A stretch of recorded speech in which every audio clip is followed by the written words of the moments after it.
This video chart presentation of New Energy Technologies Inc. OTC Markets lists this as an OTCQB company, meaning it trades on the pink sheets but is fully reporting with the SEC, and its ticker symbol is NENE. It's a 9-month chart.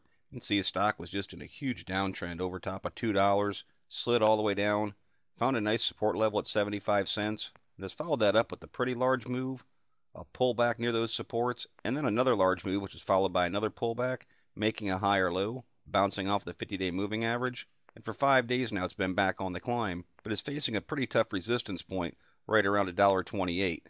So I want to take a quick look at the indicators, see if they're giving us any hints. MACD actually leading into it. See the slight uptrend? That's a positive divergence. The price per share was trending down, the MACD was trending up. Of course, it took off with the big move, broke through zero, which puts it in a bullish trend, and is still holding the upward path as it challenges that resistance point. So the MACD is definitely looking strong at this point. A second type of PPO ADX pinch, which is always classic for a reversal.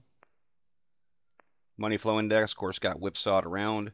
Price per share made some large fluctuations, but generally speaking, these longer terms, the red and gold lines, holding over top of 50. That's a bullish position.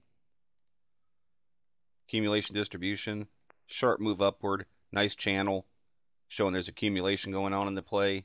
That's reinforced by the Chaikin money flow. It's based on the accumulation distribution, but it's smoothed out. In this case, I use a 20-day period. Holding in the green says that buying pressure over those 20 periods is outweighing selling pressure. CCI, per definition, the buy and sell points are based upon the break of 100. And with that in mind, the definition of the CCI says it just dropped another buy signal on that break of 100. Full stow, also holding over 50, showing bullish momentum is being sustained in the play.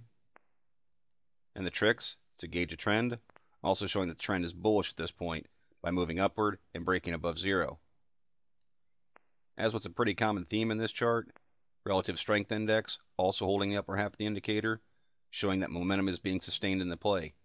Now the one thing I would be a little bit cautious with this is I'd want to see this RSI stay strong and push back up to at least these levels. As you can see, there is a little bit of negative divergence going on as this price per share is trying to climb. So if this is going to make a new high, I want to see this RSI come back through and break through this little divergence line that's going on.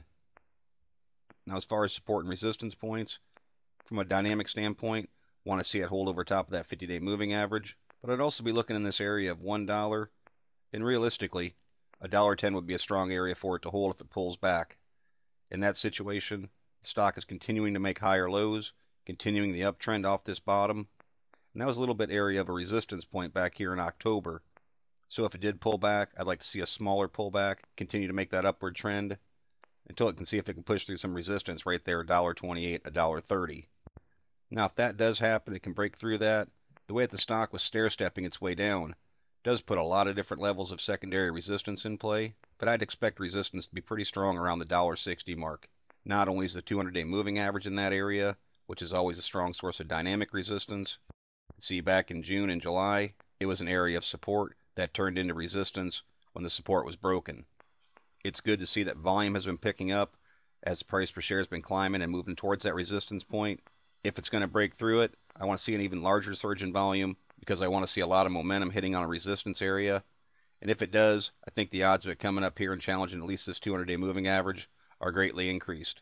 On any pullback, I want to see volume drying up. I want to see that support level be held, and then a move upward off of that support. I want to see volume pick back up.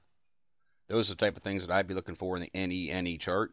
But as always, it's merely my interpretation. Thank you for watching, and trade smart.